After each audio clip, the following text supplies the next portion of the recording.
High, আমি সোনালি। কড়াইতে তেল দিলাম। আজকে আবার কি রান্না হচ্ছে প্রেশার কুকারে সেটা একটু দেখার জন্য সবাই আজকে আমি প্রেশার কুকারে তড়কা করে দেখাচ্ছি আপনাদেরকে কি করে তাড়াতাড়ি তড়কা করা যায়।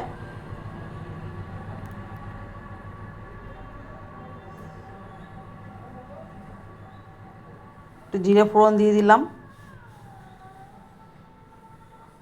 শুকনো লঙ্কা দিয়ে দেবো একটা। এটা একটু ভাজা হলে আমার পেঁয়াজ রসুন কাটা রয়েছে, কাঁচা লঙ্কা, সেগুলো দিয়ে দেবো। সানডে ছাড়া এগুলো ভাবাই যায় না। একবার সেদ্ধ করো, তারপরে সাতলাও, কী করে সানডে ছাড়া করা যায় সেটা আমি দেখাচ্ছি। এবার পেঁয়াজ আর রসুন কাটা রয়েছে সেগুলো তেলটা জিরেটা গরম হলে দিয়ে দিলাম।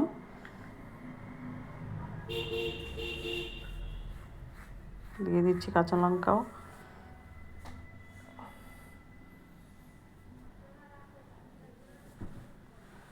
একটু ভাজা ভাজা হোক।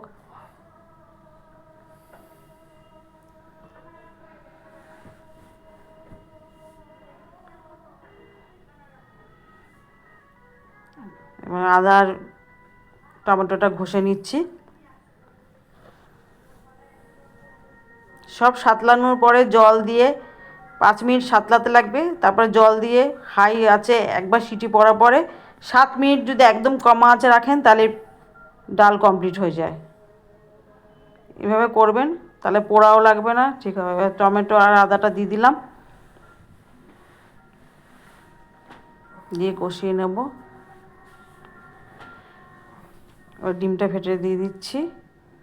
ডিমটা দিয়ে আবার একটু ভালো করে কষিয়ে নেব।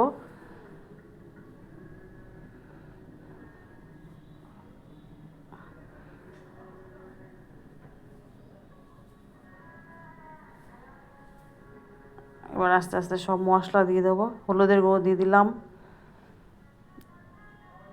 জিরের গুঁড়ো দিয়ে দিলাম, ধনের গুঁড়ো দিয়ে দেবো একটু, নুন দিয়ে দেবো পরিমাণ মতন, মিষ্টি দিয়ে দেবো পরিমাণ মতো।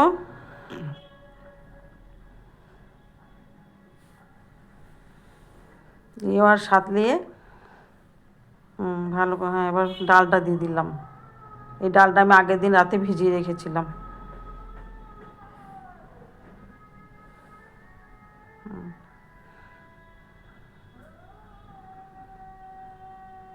এবার এই জলটা দিয়ে দেবো। আমি 150 ডালে মোটামুটি এই 1 ঘটি জল, মানে 500 জল দিয়ে দিই।